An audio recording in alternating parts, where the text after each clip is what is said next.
الحمدللہ رب العالمین والصلاة والسلام علی سید المرسلین اما بعد فاعوذ باللہ من الشیطان الرجیم بسم اللہ الرحمن الرحیم الصلاة والسلام علیک یا رسول اللہ وعلی آلک واصحابک یا حبیب اللہ الصلاة والسلام علیک یا نبی اللہ وعلی آلک واصحابک یا نور اللہ۔ میٹھے میٹھے اسلامی بھائیوں اور مادی چینل کے ناظرین، سلسلہ دارالفتہ اہل سنت میں ایک بار پھر آپ کو مرحبا کہتے ہیں۔ الحمدللہ عز و جل ہم سب رمضان کی برکتوں سے مالا مال ہیں، عشرۂ مغفرت جاری و ساری ہے، مغفرت کے پروانے تقسیم ہو رہے ہیں۔ اللہ تبارک و تعالی ہم سب کی بھی مغفرت فرمائے۔ ابتداءً درود پاک کی فضیلت عرض کی جاتی ہے کہ فرمان مصطفیٰ صلی اللہ تعالی علیہ وسلم ہے کہ تم مجھ پر درود بھیجو، اللہ تعالی تم پر رحمت بھیجے گا۔ صلو علی الحبیب صلی اللہ تعالی علی محمد صلی اللہ علیہ وسلم۔ مدنی چینل کے ناظرین، رمضان کا مبارک مہینہ ہے۔ عموماً اس مہینے میں روزے کے اور زکوٰۃ کے مسائل کافی پوچھے جاتے ہیں۔ الحمدللہ ہمارا یہ سلسلہ آپ کی رہنمائی کے لیے حاضر ہے۔ آج بھی انشاءاللہ عز و جل روزے سے متعلق، زکوٰۃ کے متعلق اور دیگر انشاءاللہ عز و جل امور پر گفتگو کی جائے گی۔ اگر آپ سلسلے میں شامل رہیں گے تو انشاءاللہ عز و جل علم دین کا خزانہ آپ کے ہاتھ آئے گا۔ آئیے آپ کی کالز کو ہم شامل سلسلہ کرتے ہیں۔ میں نے یہ سوال یہ پوچھنا تھا کہ جو ہے حساب نصاب کا تو کہہ دیتے ہیں نا کہ یہ اتنا بندے کے پاس ہو تو وہ زکوٰۃ اس پہ ہوگی۔ ہم نے جس کو زکوٰۃ دینی ہے وہ ہم کیسے پرکھیں کہ یہ بندہ زکوٰۃ کا حقدار ہے؟ اس کا بھی کوئی معیار ہے؟ جی حضور کیا ارشاد فرمائیں گے؟ ظاہر زکوٰۃ کی ادائیگی جبھی ہوگی کہ جب سامنے والا زکوٰۃ لینے کا اہل ہو، تو یہ کیسے پتہ چلے گا؟ الحمدللہ رب العالمین والصلاة والسلام علی سید الانبیاء والمرسلین اما بعد فاعوذ باللہ من الشیطان الرجیم بسم اللہ الرحمن الرحیم۔ جو صاحب نصاب ہوتا ہے وہ غنی ہوتا ہے، ٹھیک ہے، اور شریعت نے صاحب نصاب پر شرائط کے پائے جانے کی صورت میں زکوٰۃ کو فرض کیا ہے، ٹھیک ہے، کیونکہ شریعت کی مطابق ایسا شخص مالدار ہے، غنی ہے، اس کو زکوٰۃ دینا، اس کو یعنی یہ اس کے لیے یہ ہے کہ یہ زکوٰۃ ادا کرے۔ اور جو لینے والے ہیں قرآن پاک میں وہ بھی مصارف بیان کیے گئے کہ اب یہ غنی زکوٰۃ کس کو دے گا، تو اس کے لیے جو مصارف بیان کیے گئے ان میں سے پہلے نمبر پر فقیر ہے۔ ٹھیک ہے، فقیر وہ ہے کہ جو صاحب نصاب نہیں ہے، ٹھیک ہے، یعنی صاحب نصاب غنی ہے، اس کا جو برعکس ہے جو صاحب نصاب نہیں ہے وہ شرعی فقیر ہے۔ ٹھیک ہے، شرعی فقیر کی فقہا نے یہ تعریف بیان کی ہے کہ شرعی فقیر وہ ہوتا ہے کہ جس کے پاس کچھ ہو لیکن اتنا نہ ہو کہ جو نصاب کے برابر ہو۔ ٹھیک ہے، جیسے نصاب 52.5 تولے چاندی ہے، تو اب اس کی پاس نہ 52.5 تولے چاندی ہو، نہ 52.5 تولے چاندی کی ویلیو کے مطابق نقدی ہو۔ ٹھیک ہے، اب اس کے پاس ہے نقدی لیکن 52.5 تولے چاندی کی قیمت کے برابر نہیں ہے۔ ٹھیک ہے، یا اگر چاندی کی قیمت کے برابر ہے بھی لیکن وہ اس کی جو روزمرہ کی ضروریات ہیں، جو حاجات اصلیہ ہیں، تو وہ اس میں گری ہوئی ہے، صحیح، تو بھی یہ جو ہے وہ شرعی فقیر کہلائے گا۔ یا اگر اس کے پاس جو ہے وہ 52.5 تولے چاندی کی مقدار کے برابر اپنی حاجت اور ضروریات سے زائد تو ہے لیکن وہ مدیون ہے، کسی کا دین دینا ہے، صحیح، اور اگر دین کو نکالیں گے تو پھر اس کے پاس جو بچتا ہے مال زکوٰۃ وہ نصاب سے کم بچتا ہے، تو ایسا شخص شرعی فقیر کہلاتا ہے، ٹھیک ہے، تو اس کو زکوٰۃ ادا کی جائے گی۔ شرعی فقیر کے لیے خود سے سوال کرنا جائز نہیں ہے ٹھیک ہے، کہ وہ لوگوں سے سوال کرے کہ مجھے زکوٰۃ دو، اس کے لیے سوال کرنا جائز نہیں ہے۔ اور ایک ہوتا ہے مسکین، اس کی فقہا نے یہ تعریف بیان کی ہے کہ جس کے پاس کچھ نہ ہو، صحیح، یہاں تک کہ کھانے اور پہننے میں بھی محتاج ہو اور لوگوں سے کھانے اور پہننے کے لیے جو ہے وہ سوال کرے، اور ایسا شخص کے لیے سوال کرنا جائز ہے، تو جو فقراء اور مساکین ہیں ان کو زکوٰۃ دی جائے گی۔ یا دوسرے معنی میں یہ بھی کہہ سکتے ہیں کہ جو صاحب نصاب نہیں ہیں، اچھا شرع فقیر میں ایک اور بھی چیز مد نظر رکھی جائے گی کہ ایک شخص ہے، اس کے پاس مال زکوٰۃ تو کم ہے، نصاب سے کم ہے یا ہے ہی نہیں ہے، لیکن اس کے پاس زائد ضرورت سامان، جو اس کی حاجات سے زائد سامان ہے، وہ اتنا ہے کہ جو نصاب کی مقدار کو پہنچتا ہے، تو ایسا شخص بھی پھر شرع فقیر نہیں ہے، وہ زکوٰۃ نہیں لے سکتا ہے۔ یعنی زکوٰۃ لینے کے اعتبار سے وہ شرع فقیر نہیں ہے، کیونکہ اس کے پاس زائد ضرورت اتنا سامان ہے کہ جس کو بیچ کر وہ اپنی گزر اوقات کر سکتا ہے، یا زائد ضرورت نصاب کے برابر یا اس سے زائد ہے تو وہ زکوٰۃ نہیں لے سکتا۔ ٹھیک ہے، مدینہ شریف کے ناظم مفتی صاحب نے بڑی تفصیل سے الحمدللہ ہمیں جواب عطا فرمایا کہ زکوٰۃ جس کو دی جائے گی اس کے اندر جو ایک شرعی مسئلہ یعنی اس کا شرعی فقیر ہونا وہ کس طرح ہوگا، اس کو تفصیل سے بیان فرمایا۔ تو لہذا جسے زکوٰۃ دینی ہے تو اس کے لیے ضروری ہے کہ وہ ایسے افراد کو تلاش کرے، یعنی جو زکوٰۃ لینے کے اہل ہوتے ہیں، جو بھی شریعت نے اس کی شرائط بیان کی ہیں، جب بھی اس کی زکوٰۃ ادا ہوگی۔ اچھا یہاں پر ایک مسئلہ یہ ہے کہ اب جیسے جس کو زکوٰۃ دینی ہے تو کیا وہ سامنے والے سے پوچھے گا کہ آپ شرعی فقیر ہیں؟ کہ عموماً لوگ جو ہے ظاہر زکوٰۃ لیتے ہوئے کتراتے ہیں، شرم محسوس کرتے ہیں، تو اب زکوٰۃ کس طرح دی جائے؟ اصل میں یہ ہے کہ جس کو زکوٰۃ دی جا رہی ہے، اگر اس سے پوچھنے میں مسئلہ ہے تو پھر یہ غور و فکر کرے، تحری کرے۔ اگر بظاہر قرائن سے، حالات سے اس کو ایسا نظر آتا ہے کہ یہ مستحق زکوٰۃ ہے، اور شرعی فقیر بھی اس کو دی جا سکتی جو سید نہ ہو، ٹھیک ہے، ہاشمی اور سید نہ ہو، ہاشمی بھی نہیں ہے، سید بھی نہیں ہے، اور بظاہر اس کے حالات سے ایسا نظر آتا ہے کہ یہ مستحق ہے، تو اگر ایسا غور و فکر کر لیا اور اس کے غور و فکر کرنے سے اس کو یہی سمجھ آتا ہے کہ یہ واقعتاً زکوٰۃ کا مستحق ہے، تو ایسی صورت میں اگر زکوٰۃ دے دی اور بعد میں پتہ چلا کہ وہ شرعی فقیر نہیں تھا تو زکوٰۃ ادا ہو جائے گی۔ لیکن اگر بغیر غور و فکر کیے زکوٰۃ دے دی اور بعد میں پتہ چلا کہ جناب یہ شرعی فقیر نہیں تھا تو اس صورت میں زکوٰۃ ادا نہیں ہوگی۔ تو بظاہر جو قرائن ہیں، حالات ہیں، تو ان سے اندازہ لگایا جا سکتا ہے، اس طرح کی گفتگو کر لے جس سے اندازہ لگا لے کہ یہ واقعی۔ عام طور پر ایسا ہوتا ہے کہ جس سے پوچھنا مشکل ہوتا ہے نا، تو اس سے اس طرح کی گفتگو کرنا بھی مشکل ہوتا ہے، کیونکہ وہ یہ سمجھ جاتا ہے کہ شاید یہ زکوٰۃ دینا چاہتا ہے اور اس لیے جو ہے یہ تفتیش کر رہا ہے یا انکوائری کر رہا ہے۔ ہاں جس کے بارے میں یہ معلوم ہو کہ وہ سوال کر رہا ہے یا حاجت اپنی پیش کر رہا ہے اور کہہ رہا ہے کہ میری مدد کریں، تو اس کو یوں بھی کہا جا سکتا ہے کہ دیکھیں ہمارے پاس زکوٰۃ کا مال ہے، صاف رقم تو نہیں ہے، تو اگر آپ زکوٰۃ کے مستحق ہیں تو پھر زکوٰۃ کی مد سے آپ کی مدد کی جا سکتی ہے۔ تو اب اگر وہ یہ کہتا ہے کہ ہاں میں زکوٰۃ کا مستحق ہوں، سید بھی نہیں ہے، ہاشمی بھی نہیں ہے، تو اس صورت میں اس کو زکوٰۃ دی جا سکتی ہے۔ ٹھیک جی، مزید کورس لیں گے؟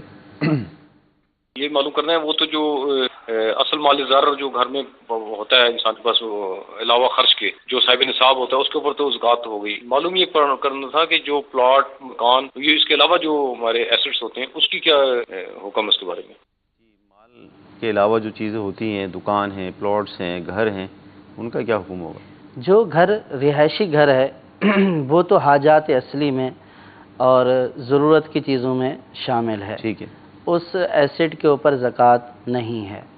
اس کے علاوہ جو دیگر پلاٹس ہیں تو اس پلاٹس میں یا فلیٹس ہیں یا دکانیں ہیں تو اس میں اس بات کو دیکھا جائے گا کہ خریداری کرتے وقت اس کی نیت کیا تھی۔ ٹھیک، اگر تو نیت یہ تھی کہ اس کو بیچ کر اس سے نفع حاصل کروں گا، مزید جو ہے وہ کچھ حاصل ہو جائے گا، یعنی انویسٹ کی نیت تھی، تو یہ مال تجارت ہو جائے گا۔ صحیح۔ تو اس صورت میں جو دکان اس نیت سے خریدی کہ اس کو بیچ کر آگے نفع حاصل کروں گا، جو فلیٹ، پلاٹ، مکان اس نیت سے خریدا کہ اس کو بیچ کر نفع حاصل کروں گا، تو ایسی صورت میں یہ مال تجارت ہے اور اس کے اوپر اس کی جو اس وقت کی نیٹ ویلیو ہوگی اس کے اوپر زکوٰۃ بنے گی۔ صحیح۔ اور بعض لوگ جو ہے وہ دکان اس لیے سے خریدتے ہیں کہ اس میں تجارت کریں گے، یا اس کو کرائے پر دے کر گزر اوقات ہماری چلتی رہے گی۔ اسی طرح بعض لوگ جو ہے وہ مکان خرید لیتے ہیں، پیسے موجود ہوتے ہیں، اور مکان خریدتے وقت آگے بیچنے کی نیت نہیں ہوتی ہے، لیکن یہ نیت ہوتی ہے کہ اس کو کرائے پر دے کر اس سے جو حاصل ہونے والا کرایہ ہوگا اس سے گزر اوقات چلتی رہے گی۔ تو اس مقصد کے لیے بھی جو خریدا گیا یہ مال تجارت میں شامل نہیں ہے، کہ یہ انویسٹ پرپز نہیں ہے۔ تو جو کرائے پر دینے کے لیے مکان خریدا، کرائے پر دینے کے لیے دکان خریدی کہ اس سے کرائے سے گھر چلتا رہے گا، تو یہ مال تجارت میں نہیں ہے۔ ہاں جو خالص اس نیت سے خریدے کہ ابھی جو ہے وہ خرید لیا جائے، اس کی جب قیمت بڑھ جائے گی تو پھر اس کو بیچ دیا جائے گا، تو یہ والی جو صورت ہے مال تجارت والی ہے۔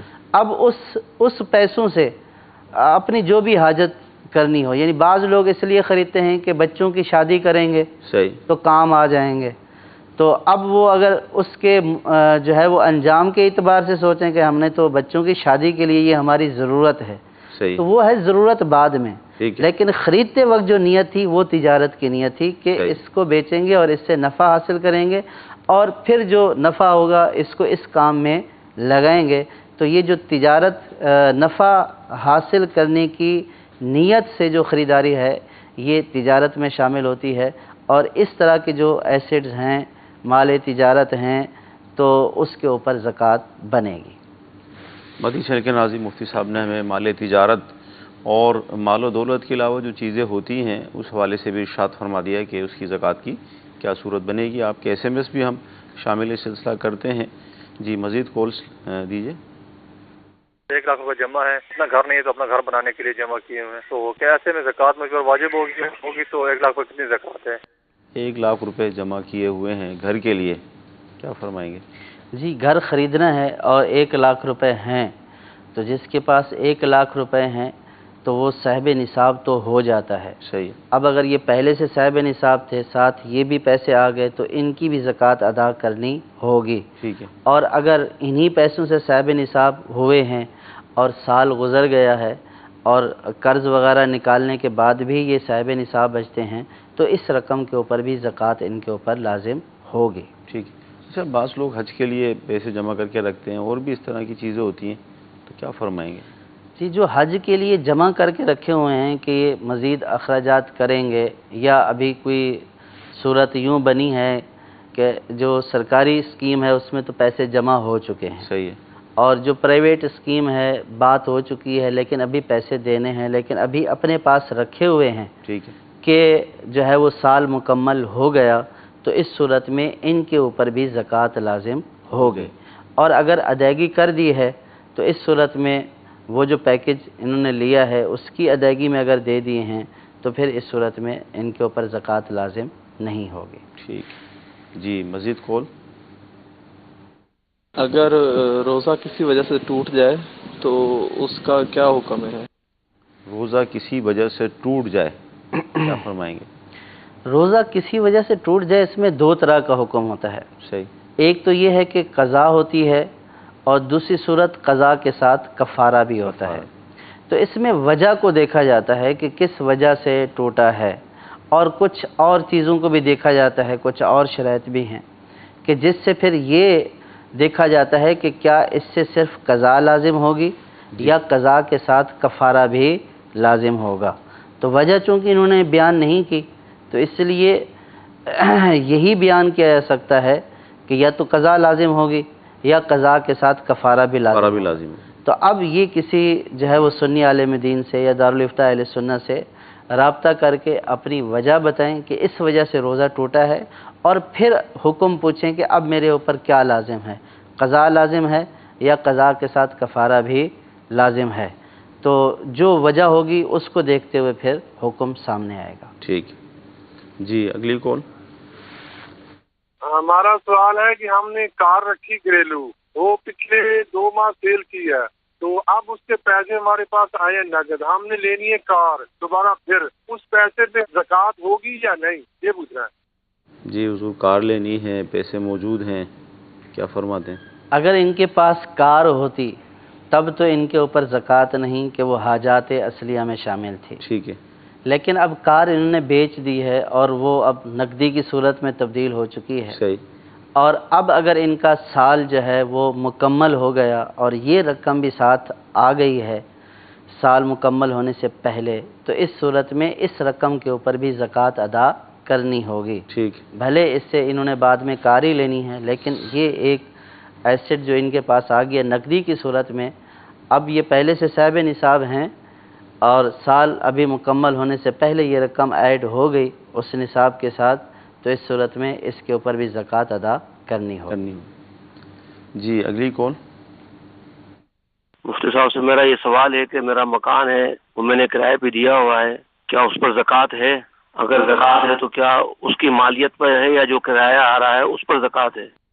جی حضور کیا فرماتے ہیں؟ مکان کرائے پر دیا ہوا، اس میں بھی یہی ہے کہ مکان اگر اس نیت سے خریدا تھا کہ کرائے پر دیں گے، صحیح، تو اس صورت میں تو مکان کے اوپر زکوٰۃ نہیں نہیں ہے، ہے، اور اگر خریدا تھا انویسٹ پرپز کے لیے اور ابھی بیچنا ہے اور ساتھ کرائے پر چڑھا دیا کہ جب تک بکتا نہیں ہے تو کرائے پر لگا رہے، صحیح، تو اس صورت میں چونکہ خریدتے وقت نیت یہ تھی کہ اس کو بیچ کر نفع حاصل کریں گے، تو اب اس صورت میں یہ مکان مال تجارت میں شامل ہے اور اس کی جو اس وقت موجودہ ویلیو ہوگی، مارکیٹ ویلیو ہوگی، اس کے مطابق ان کو زکوٰۃ ادا کرنا لازم ہوگی، ٹھیک، اور اس سے جو کرایہ حاصل کیا وہ بھی اگر جمع کر کے رکھا ہوا ہے تو اس رقم کو بھی اس کے ساتھ ایڈ کریں گے، اگر خرچ کر دیا سال مکمل ہونے سے پہلے تو پھر اس کے اوپر کوئی زکوٰۃ نہیں ہے۔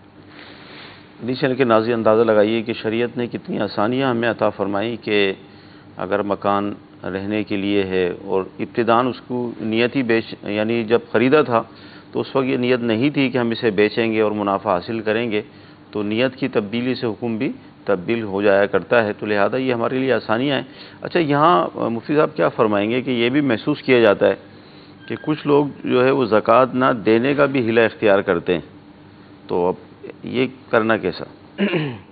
زکوٰۃ نہ دینے کا حیلہ جو اختیار کرتے ہیں کہ ہم زکوٰۃ نہ دے سکیں، تو ان کو اس بات کے اوپر غور کرنا چاہیے کہ وہ کس کو دھوکہ دے رہے ہیں، وہ اپنے آپ کو دھوکہ دے رہے ہیں۔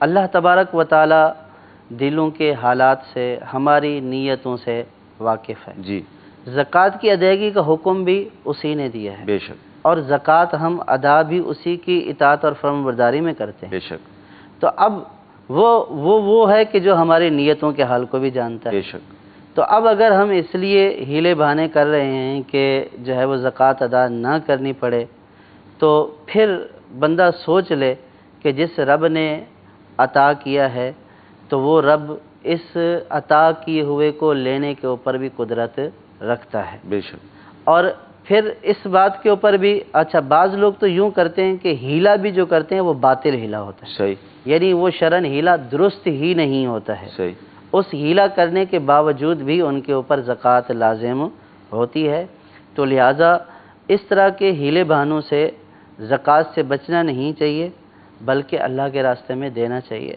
نبی کریم صلی اللہ تعالیٰ علیہ وسلم نے ارشاد فرمایا کہ صدقہ مال کو کم نہیں کرتا بلکہ صدقہ مال کو بڑھاتا ہی ہے۔ بے شک، جب مال سے صدقہ ادا کیا جاتا رہے گا تو صدقہ دینے سے بظاہر کمی نظر آئے گی، بظاہر یہ ہوگا کہ مال کم ہو گیا، لیکن اللہ کے حبیب فرما رہے ہیں کہ صدقہ مال کو کم نہیں کرتا۔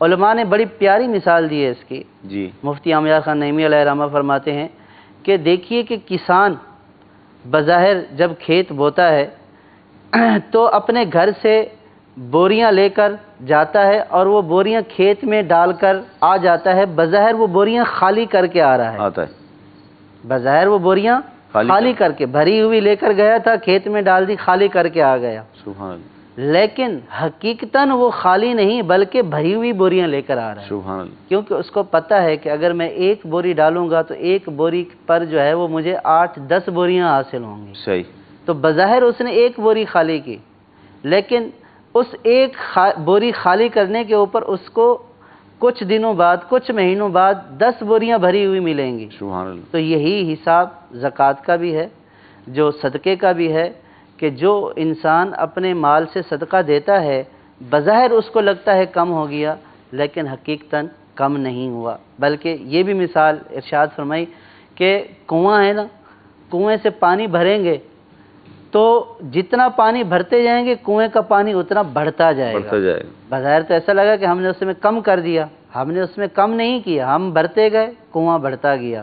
تو یہی مثال جو ہے اس مال کی ہے کہ جس مال سے صدقہ دیا جاتا ہے، تو جب اس سے صدقہ دیا جا رہا ہوتا ہے تو صدقہ اس مال کو بڑھاتا ہے، اور یہ رب کا فرمان ہے کہ اللہ تعالیٰ نے ارشاد فرمایا کہ اللہ سود کو مٹاتا ہے اور صدقات کو بڑھاتا ہے۔ سبحان اللہ۔ تو اللہ تبارک و تعالیٰ صدقات کو بڑھاتا ہے، بلکہ سرکار صلی اللہ تعالیٰ علیہ وسلم کی ایک اور حدیث پاک مجھے یاد آ رہی ہے کہ نبی کریم صلی اللہ تعالیٰ علیہ وسلم نے ارشاد فرمایا کہ جب بندہ صدقہ دیتا ہے تو اللہ تبارک و تعالیٰ اس صدقے کی ایسی پرورش کرتا ہے کہ جیسے تم اپنے بچڑے کی، یعنی گائے کا جو بچہ ہوتا ہے بچڑے کی جیسے تم پرورش کرتے ہو، اللہ تبارک و تعالیٰ اسی طرح اس کو بڑھاتا رہتا ہے، یہاں تک کہ بروز قیامت تمہیں یہ پہاڑ جتنا ملے گا۔ سبحان اللہ۔ تو یہ اللہ تعالیٰ کے ہاں یہ بڑھ رہا ہے، اور ہم نے تو تھوڑا سا دیا نا، اللہ تعالیٰ پر یقین رکھیں، اور سرکار صلی اللہ علیہ وسلم کا فرمان حق ہے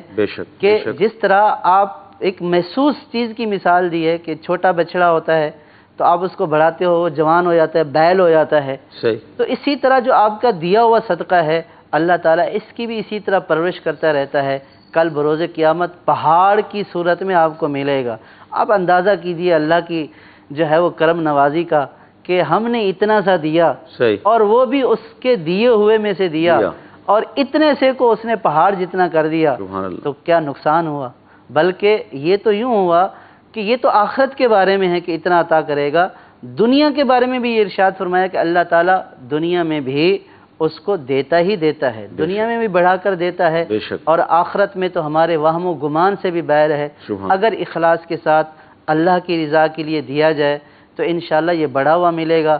تو اب کتنا نادان شخص ہے وہ کہ جو اللہ کے راستے میں دینے کے لیے ہیلے کرتا پھرے کہ یہ میں یوں کر لوں اور اس کو دے کر یوں حاصل کر لوں، باطل ہیلے کرتا ہے۔ وہ ہیلے بعض تو شرعاً بھی درست نہیں ہوتے ہیں، اور اگر شرعاً بھی درست ہوں تو پھر اللہ تعالیٰ نیتوں کے حال سے واقف ہے، وہ سمجھتا ہے، وہ جانتا ہے کہ ہماری نیت کیا ہے۔ مدنی چل کے ناظرین، یہ اگر ہم اس کو یوں کمپیئر کریں کہ ایک طرف تو غنی جو زکوٰۃ دیتا ہے، دوسری طرف وہ شریف فقیر جو زکوٰۃ لیتا ہے، ظاہر جو غنی ہے یہ زیادہ اس حوالے سے سعادت مند ہے کہ اللہ نے اس کو اس قابل کیا کہ زکوٰۃ دینے والا بن گیا۔ اللہ نہ کرے اگر اس طرف آ جائیں شریف فقیر کے، آپ مطلب یہ کہ انتظار میں ہوں کہ کوئی ہمیں زکوٰۃ دے، تو کتنی یعنی دونوں میں فرق ہے۔ تو لہذا اللہ نے اس قابل کیا کہ آپ مالدار ہو گئے اور زکوٰۃ دینے کے اہل ہوئے، تو اس پر تو ہمیں مطلب شکر ادا کرنا چاہیے کہ اللہ تعالیٰ نے ہمیں زکوٰۃ دینے کا اہل بنایا، اور حقیقت یہ ہے کہ مال اسی کا ہے، وہی عطا فرماتا ہے، اور ساتھ یہ ہے کہ اس میں برکت کے بھی وعدے ہیں۔ پھر آخرت میں جو جس طرح مفتی صاحب نے فرمایا کہ پہاڑوں کی مثل جو ہے وہ آپ کے صدقات آپ کو دیے جائیں گے، اور بندہ دیکھ کر حیران ہوگا کہ یہ تو میں نے نہیں کیا تھا، یہ مجھے کہاں سے مل رہا ہے؟ تو بتایا جائے گا کہ یہ وہی مال تھا جو تم نے ہماری راہ میں دیا تھا۔ تو اس لیے خوش دلی کے ساتھ، اور بالخصوص اپنے مسلمان بھائیوں کے جو معاملات ہیں وہ دیکھ کر، یعنی اس کے اندر مزید اجر اس لیے بھی بڑھ جاتا ہے، ایک تو ہم اللہ کے حکم پر عمل کر رہے ہیں، پھر سامنے والے مسلمان کو دیں گے، اس کا دل خوش ہوگا، اس کی ضروریات پوری ہوں گی، تو وہ جو اجر ہوگا وہ بھی اس کے اندر ایڈ ہو جائے گا۔ تو لہذا اچھی اچھی نیتوں کے ساتھ، خوش دلی کے ساتھ اپنے مال کی زکوٰۃ دیجئے، انشاءاللہ عز و جل بے شمار برکتیں ہمارا مقدر بنے گی۔ علماء نے یہ بات بھی بیان فرمائی ہے کہ مفتی امجد خان نعیمی علیہ رحمہ فرماتے ہیں کہ یہ تجربہ ہے کہ جو اپنے مال کی زکوٰۃ دیتا ہے تو اللہ تبارک و تعالیٰ اس کے مال کو بڑھاتا ہے، وہ اگلے سال اس سے دگنی زکوٰۃ ادا کرتا ہے، زیادہ دیتا ہے کہ اللہ تعالیٰ نے اس کے مال میں برکت عطا فرما دی، پہلے سال کے مقابلے میں اگلے سال وہ اس سے زیادہ زکوٰۃ ادا کر رہا ہوتا ہے، اس لیے کہ اس کا مال بڑھ گیا ہوتا ہے۔ تو مال بڑھ رہا ہوتا ہے، اور یہ تجربہ یا مشاہدہ ہر شخص اپنی ذاتی زندگی کے اعتبار سے بھی کر سکتا ہے کہ جب اس نے پہلے سال زکوٰۃ دی تو کتنی زکوٰۃ دی، جب دوسرا سال آیا تو کتنی بڑھ گئی، تیسرا سال آیا تو کتنی بڑھ گئی۔ ہاں بعض لوگ ایسے ہوتے ہیں کہ جو بعض اوقات اس طرح کے سودی معاملات یا اس طرح کی ایکٹیویٹی میں جو ہے وہ مشغول ہو جاتے ہیں کہ جو مال کو کم کرتی ہیں، تو یہ ہمارا اپنا قصور ہے۔ ٹھیک، ورنہ اگر ہم صحیح راستے پر چلیں، صحیح طور پر زکوٰۃ دیں تو اللہ تعالیٰ اس میں برکت عطا فرمائے گا۔ ٹھیک، کیا بات ہے، مدینے کی اللہ ہمیں توفیق دے۔ ایس ایم ایس بھی شامل سلسلہ کرتے ہیں کہ ایک کمیٹی یعنی BC ان کی کھلی 1 لاکھ روپے کی اور 3 سال گزر گئے تو زکوٰۃ کا کیا حکم ہوگا؟ 3 سال بعد کمیٹی کھلی ہے، یعنی 3 سال گزر گئے ہیں، ہو سکتا ہے 3 سال پہلے ملی ہو، پیسے ان کے پاس رکھے ہوئے ہوں۔ سوال واضح نہیں ہے۔ بعض اوقات تو یوں ہوتا ہے کہ کمیٹی 3 سال کے بعد چلتی ملی ہے، 3 سال کے بعد ملی ہے، تو اب اس صورت میں یہ ہوگا کہ اگر یہ پہلے سے صاحب نصاب ہیں تو یہ کمیٹی والی رقم بھی اپنے نصاب کے ساتھ شامل کریں گے، ٹھیک، تو اس کی بھی زکوٰۃ ادا کریں گے۔ اگر پہلے سے صاحب نصاب نہیں تھے اور اس BC کے بھرنے کی وجہ سے یہ صاحب نصاب ہوئے تو پھر اس صورت میں یہ دیکھا جائے گا کہ ان کی BC نصاب کی جو ہے وہ مقدار تک کب پہنچی۔ صحیح، جب ان کی ادائیگی کرتے کرتے کرتے اتنی ادائیگی یہ کر چکے کہ وہ نصاب کی مقدار کو پہنچ گئی تو اس وقت یہ صاحب نصاب ہوئے، اور پھر اس کے اوپر جب سال گزرے گا تو اس صورت میں اب یہ زکوٰۃ ادا کریں گے۔ لیکن چونکہ BC ایک قرض کی صورت ہوتی ہے صحیح، تو اس کے اوپر فوری زکوٰۃ ادا کرنا ضروری نہیں ہوتا ہے، بلکہ جب یہ مل جائے یا نصاب کا 5واں حصہ مل جائے تو اس وقت اس جتنا ملا ہے 5واں حصہ اس کی زکوٰۃ ادا کرنا فرض ہوتا ہے۔ تو اب ان کا سوال واضح نہیں ہے، صحیح، اب یہ واضح کر کے کسی عالم سے پوچھ لیں کہ ان کے سوال کی کیا صورت ہے۔ ٹھیک، کیا 3 سال سے رکھی ہوئی تھی اور انہوں نے زکوٰۃ ادا نہیں کی تو پھر 3 سال کی جو ہے وہ ادا کرنی پڑے گی، صحیح، ورنہ یہ دیکھنا پڑے گا یہ صاحب نصاب کب ہوئے، صحیح، ان کا سال کب گزرا، اور پھر نصاب جتنی ہے نہیں ہے تو اس کے اوپر پھر زکوٰۃ کے مسائل ہوں۔ ٹھیک جی، مزید کورس لیں گے؟ سوال یہ تھا کہ اگر کوئی بندہ جیسے کوئی مسئلہ ہو اور وہ روزہ نہیں رکھ سکتا، تو کوئی یعنی بیماری ہے یا کوئی مسئلہ ہے، تو اس کا فدیہ کیا ہے ایک روزے کا اور کہاں دینا چاہیے؟ جی حضور، فدیہ کس طرح دیا جائے گا؟ جو روزہ کسی عذر کی وجہ سے ابھی نہیں رکھ سکتا ہے، بیمار ہے یا کوئی اور وہ وجہ ہے کہ جس کو شریعت وجہ تصور کرتی ہے، یعنی روزہ نہ رکھنے کا عذر تصور کرتی ہے، ٹھیک، تو ایسی صورت میں ایسے شخص کو رخصت ہوتی ہے کہ وہ اب روزہ نہ رکھے۔ صحیح، مسافر ہے، مریض ہے، روزہ نہیں رکھ سکتا ہے تو رخصت ہے کہ اب روزہ نہ رکھے۔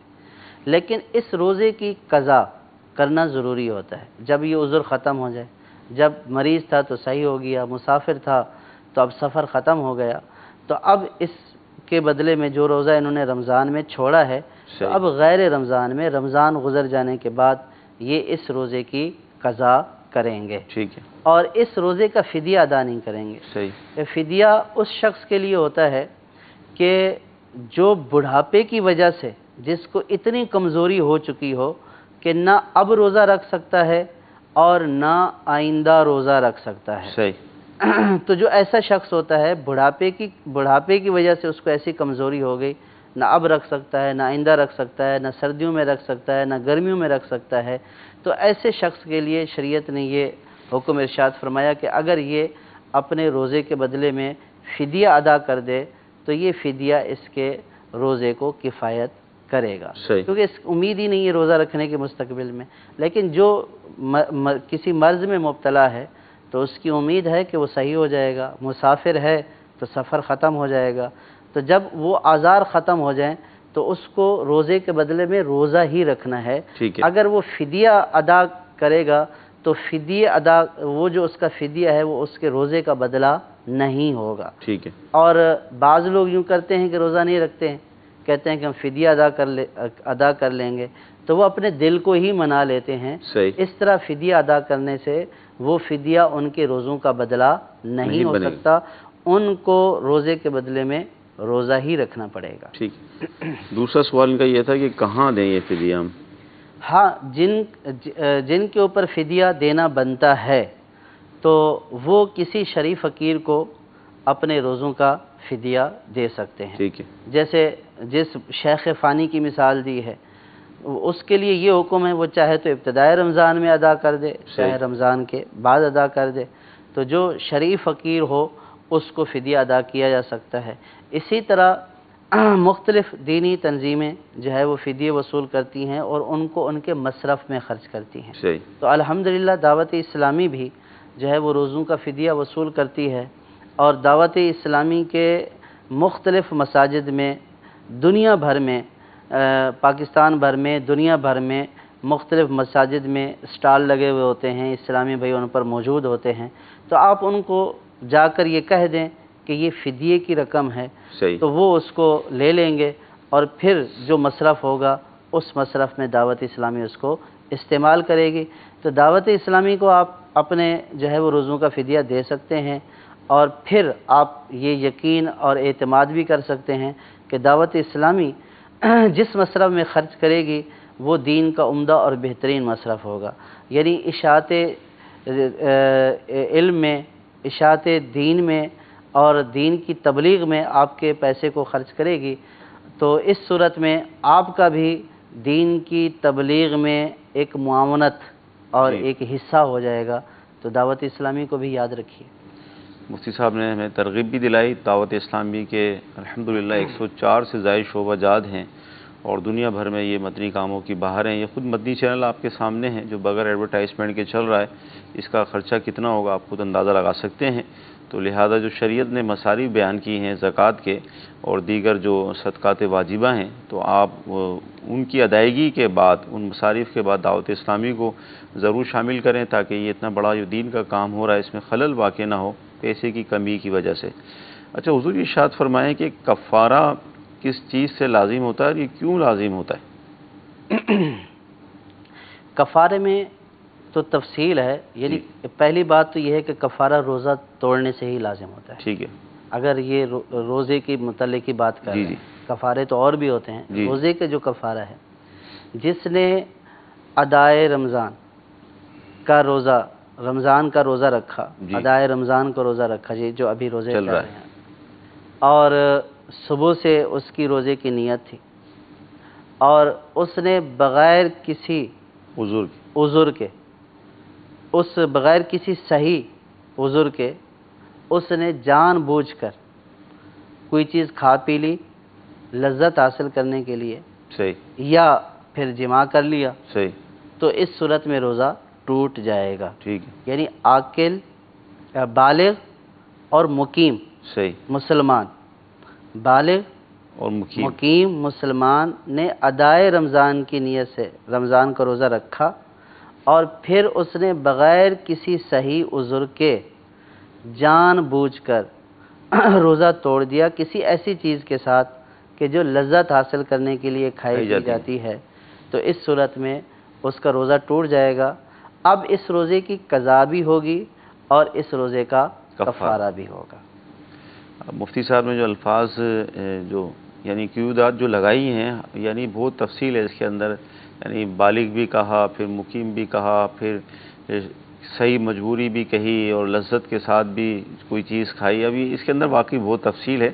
اچھا یہ لازم کیوں ہوتا ہے، یہ جو آپ نے ارشاد فرمایا ہے کہ یہ اس نے جو روزہ توڑا ہے، جی تو یہ ایک روزہ توڑنے کی گویا کہ شریعت نے اس کو جو ہے وہ سزا دی ہے، صحیح، کہ یہ جو روزہ اس کے اوپر فرض تھا، صحیح، تو اس کو چاہیے تھا کہ اس فرض کو پورا کرتا، صحیح، اور اس نے رکھ بھی لیا، جب رکھ لیا تو اب اس کو پایہ تکمیل تک پہنچانا ہے، ٹھیک، اور بغیر کسی عذر کے اس کو توڑ رہا ہے، صحیح، تو یہ ماہ رمضان کی بھی بے ادبی ہو رہی ہے، صحیح، اور پھر جو عبادت اس کے اوپر فرض کی گئی تھی اس نے اس کو بھی پایہ تکمیل تک نہیں پہنچایا ہے، صحیح، تو اس کے مقابلے میں پھر اس کو یہ کفارہ جو ہے وہ پھر اس کو لازم ہو جائے گا، یہ ادا کرنا پڑے گا، تو اسی صورت میں ہی پھر اس کا چھٹکارا ہوگا۔ جی تفصیل سے بیان کر دیا گیا کہ کفارہ کیوں لازم ہوتا ہے، تو لہذا روزہ رکھ کر اس کو تقوی اور پرہیزگاری کے ساتھ پورا کرنے کی کوشش کی جائے، کوئی ایسا کام نہ کیا جائے۔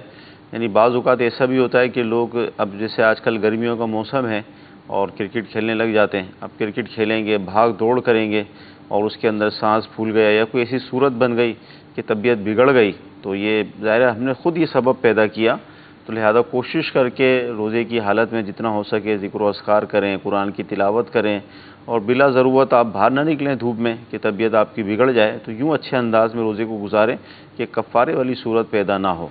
جی اگلی کال لیں گے ہم۔ حضور میرا سوال یہ ہے کہ روزہ بھی میرا ٹوٹ گیا ہے اور کفارہ بھی میں نے دینا ہے، تو کفارہ اگر میں رکھنے کی استطاعت نہیں رکھتا تو اس کے لیے کیا حکم ہے، وہ مجھے ذرا بتا دیں۔ کیا فرماتے ہیں؟ اصل میں رکھنے کی استطاعت میں بھی تفصیل ہوتی ہے، صحیح، یعنی بعض لوگ یہ سمجھتے ہیں کہ دیکھیں میں نے ایک روزہ نہیں رکھ سکا تو میں 60 کیسے رکھوں گا۔ اب وہ ایک روزہ کس لیے نہیں رکھ سکا، صحیح، اس کو دیکھا جائے گا۔ استطاعت کا مطلب تو یہ ہے کہ اب وہ روزہ کسی صورت میں رکھ ہی نہیں سکتا ہے، کسی ایسے مرض میں مبتلا ہو گیا ہے کہ اب وہ روزہ رکھنے کی اس میں ہمت نہیں رہی ہے، تو پھر اس کی صورت ہوتی ہے، اس کا جو ہے وہ نعم البدل شریعت نے عطا فرمایا ہے۔ تو جو یہ نہیں رکھ سکتے، جب اس کی وضاحت بیان کریں گے کہ کیوں نہیں رکھ سکتے۔ اصل میں جیسے آج کل رمضان کا مہینہ ایک روزے کا ایک ماحول بنا ہوا ہوتا ہے نا، رمضان شریف کا مہینہ جیسے رخصت ہوگا آفیسز میں، کھانا پینا پوری ایک روٹین دوبارہ تبدیل ہو جائے گی۔ اب ایسے موقع پہ اکیلا بندہ روزہ رکھے، ظاہر ہے اس کو مشکل تو لگے گا نا۔ تو اس اکیلے بندے کو چاہیے کہ وہ رمضان کا روزہ ہی رکھ لے اور اس کو پورا کر لے، اور اس کو ہی نہ توڑے اور اس میں ہی نادانی نہ کرے۔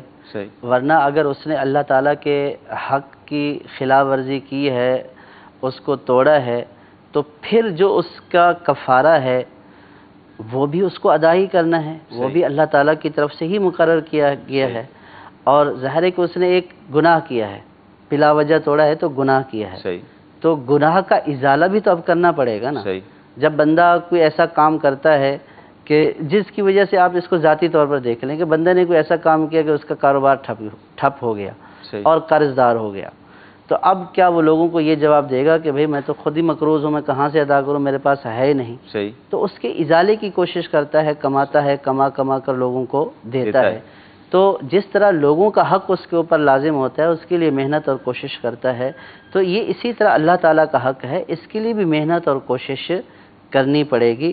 ہاں یہ ہو سکتا ہے کہ گرمیوں میں نہ رکھے، سردیوں کے دنوں کا انتخاب کر لے، کہ سردیوں کے دنوں میں دن کم ہوتے ہیں اور زیادہ بھوک پیاس کی حاجت نہیں رہتی ہے، تو اس کو پورا کر لے گا۔ اور اگر ایک شخص یوں بیٹھ جائے کہ میں کر ہی نہیں سکتا ہوں، تو پھر اس کے لیے کوئی صورت یوں نہیں بیان کی ہے۔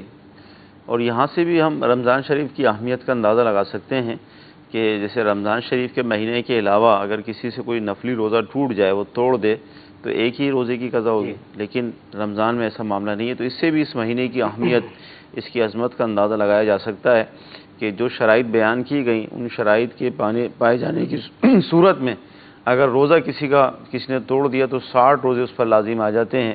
تو اس سے اندازہ لگا لیں کہ اس مہینے کی اہمیت کس قدر ہے۔ اللہ تعالیٰ ہمیں اس مہینے کی مزید تعظیم اور تکریم کرنے کی توفیق عطا فرمائے۔ یہ اہمیت تو یوں سرکار نے خود ہی فرما دی ہے نا کہ اگر کسی نے رمضان کا ایک روزہ بغیر کسی شرعی مجبوری اور عذر کے چھوڑ دیا اور وہ زندگی بھر روزہ رکھتا رہے صرف اس ایک روزے کے ازالے کے لیے، تو زندگی بھر کے روزے اس ایک روزے کا کفارہ نہیں بن سکتے ہیں۔ تو اس سے یہ اندازہ لگایا سکتا ہے کہ رمضان کا روزہ چھوڑنا کتنا بڑا نقصان ہے۔ توڑ دینا بھی نقصان ہے، چھوڑ دینا بھی نقصان ہے، کہ ساری زندگی اس کا کفارہ ادا کرتے رہے، ساری زندگی روزے رکھیں کہ کسی طرح رمضان کے اس ایک روزے کا بدل ہو جائے جو میں نے چھوڑ دیا، تو ساری زندگی کے روزے اس کا بدل نہیں ہو سکتے۔ اللہ اکبر، کیا بات ہے! نفل کا ثواب فرض کے برابر، فرض کا ثواب 70 گنا زیادہ، اور رحمتیں، برکتیں، عظمتیں، عشرۂ رحمت، عشرۂ مغفرت، عشرۂ جہنم سے آزادی، کتنی برکتیں ہیں۔ حقیقت ہے ہمارے آقا نے سچ فرمایا، تو لہذا کوشش کر کے رمضان کے اندر ہی روزے بھی رکھے جائیں اور جتنی برکتیں اس کی حاصل کی جا سکتی ہیں کر لی جائیں، کیونکہ یہ پتہ نہیں ہے کہ ہو سکتا ہے کہ یہ رمضان ہماری زندگی کا آخری رمضان ہو، آئندہ ہمیں نصیب نہ ہو۔ کتنی مثالیں ہمارے معاشرے کے اندر اس کی موجود ہیں کہ اسی رمضان میں کئی لوگ جو ہے ہم سے رخصت ہو گئے، کئی لوگ بالکل رمضان آنے سے چند دن پہلے دنیا سے رخصت ہو گئے، تو پچھلے سال کا رمضان ان کی زندگی کا آخری رمضان تھا اور ہمیں پتہ نہیں ہے کہ یہ ہمارا آخری ہو، وہ پورا بھی ہو، اس کی بھی گارنٹی نہیں ہے۔ تو لہذا اپنی زندگی و غنیمت جانتے ہوئے جتنا ہو سکے رمضان سے برکتیں حاصل کریں۔ جی اگلی کال۔ میرا سوال یہ ہے کہ اپنا فطرہ روزہ رکھتا ہے اس کے اوپر بھی جائز ہے، جو نہیں رکھتا ہے اس کے اوپر بھی جائز ہے، اسی کے بارے میں ہے۔ فطرے کا تعلق روزے سے بنتا ہے؟ فطرہ جو ہے وہ یہ تو ضرور احادیث پاک میں فرمایا گیا کہ فطرہ یہ جو روزوں میں بعض اوقات ہم سے کمی کوتاہی رہ جاتی ہے تو یہ اس کا کفارہ ہو جاتا ہے. ٹھیک ہے. لیکن فطرہ جو ہے وہ عاقل بالغ جو ہے وہ فطرہ جو ہے اس کا روزوں سے تعلق نہیں ہے. صحیح. یہ ہر اس کے اوپر لازم ہے، بلکہ ایک دن کا اگر بچہ بھی جو ہے وہ اسی دن ہی پیدا ہوا تو اس کا فطرہ بھی اس کے والد کے اوپر ادا کرنا لازم ہوتا ہے. لیکن اس میں وہی ہے کہ جو صاحب نصاب ہے اس کے اوپر لازم ہوتا ہے. ہر شخص سے مراد جو صاحب نصاب ہے اس کے اوپر لازم ہوتا ہے، جو فقیر ہے اس کے اوپر لازم نہیں ہوتا. ٹھیک ہے. اور فطرے کے حوالے سے بھی ہم عرض کرتے ہیں کہ ظاہر بچپن سے گندم کا ہی فطرہ مطلب دیتے چلے آ رہے ہیں. دعوت اسلامی کے مدنی ماحول میں امیر سنت نے توجہ دلائی تو لہذا جو کا بھی ہم فطرہ دے سکتے ہیں، اسی طرح کشمش اور کھجور کے حساب سے بھی دے سکتے ہیں. تو یوں مقدار اس میں پیسوں کی بڑھ جائے گی. جب پیسوں کی مقدار بڑھے گی تو انشاءاللہ ثواب بھی اس میں بڑھے گا. لہذا کوشش کیجئے جنہیں اللہ نے نوازا ہے وہ گندم سے ہٹ کر جو یعنی جو کا تقریباً 240 روپے فطرہ بن رہا ہے، اور اسی طرح کشمش کا اور کھجور کا 1600 روپے فطرہ بن رہا ہے. تو اس حساب سے اگر آپ دیں گے تو انشاءاللہ ثواب بھی زیادہ ملے گا. جی اگلی کون؟ میرا مفتی صاحب سے سوال ہے کہ فطرہ دینے کا کیا طریقہ، اس کے بارے میں ارشاد فرمائیں. کیا طریقہ ہے فطرہ دینے کا حضور؟ فطرہ تو اصل میں لازم ہو جاتا ہے عید والے دن کی صبح سے. ٹھیک ہے. تو اب ادائیگی کا طریقہ یہی ہے کہ جس کے اوپر بنتا ہے شرعی اعتبار سے تو وہ مستحق کو ادا کر دے. صحیح. تو اس سے ادا ہو جائے گا. اور جو دیگر ادائیگی کا طریقہ یہ بھی بیان کیا کہ مختلف جو ہے وہ ادارے تنظیمیں جو ہے وہ اس کو وصول کرتی ہیں تو ان کو دے دیا جائے. جن کے بارے میں یہ غالب گمان ہو کہ یہ محتاط اور صحیح طریقے پر اس کو خرچ کریں گے ان کو دیا جائے. تو اس کے لیے ہم نے یہ عرض کیا کہ دعوت اسلامی کو بھی آپ دے سکتے ہیں. تو یہ طریقہ ہے. اور اس طریقے سے کیا پوچھنا چاہتے ہیں مراد واضح نہیں ہے. صحیح. نہ یہ ہے کہ جس کے اوپر بنتا ہے تو وہ فوراً اس کو ادا کر دے. مدنی چینل کے ناظرین، سلسلہ ہوا زکوٰۃ پر تفصیلی گفتگو ہوئی، اسی طرح روزے کے اور دیگر مسائل بھی زیر بحث آئے. تو یہ ہے ہمارے سلسلوں کی برکت ہے کہ الحمدللہ شریعت کے مسائل بڑی آسانی کے ساتھ گھر بیٹھے ہم سیکھ سکتے ہیں. تو لہذا ان سلسلوں کو دیکھتے رہیں. اس کے بعد جو سلسلہ ہوگا اس میں بھی الحمدللہ زبردست معلومات حاصل ہوتی ہے. تو مدنی چینل کے ساتھ اگر آپ رمضان گزاریں گے تو انشاءاللہ آپ کے اس رمضان شریف کے مبارک مہینے کو مدینے کے 12 چاند لگ جائیں گے. اللہ تعالیٰ کی بارگاہ ہم دعا کرتے ہیں کہ اللہ تعالیٰ آج کا ہمارا سلسلہ اپنی بارگاہ میں قبول فرمائے. جو ہم نے سنا ہے، جو سیکھا ہے، اس پر عمل کرنے کی توفیق عطا فرمائے. آمین. صلو علی الحبیب صلی اللہ تعالی علی محمد.